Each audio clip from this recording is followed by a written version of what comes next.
Сегодня Международный день балалайки. Впервые самый известный русский народный инструмент упомянули 23 июня 1688 года в памяти из Стрелецкого приказа в Малороссийский приказ.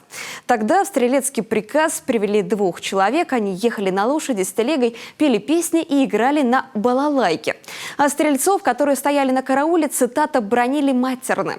Все это плохо закончилось для мужиков, их сослали. Балалайки для коми – особый инструмент.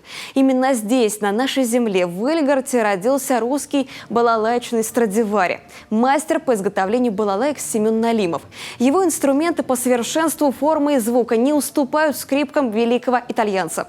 Ну а мы под конец выпуска предлагаем вам восхититься виртуозным исполнением на инструменте лауреатов премии правительства Коми группы «Балалайка».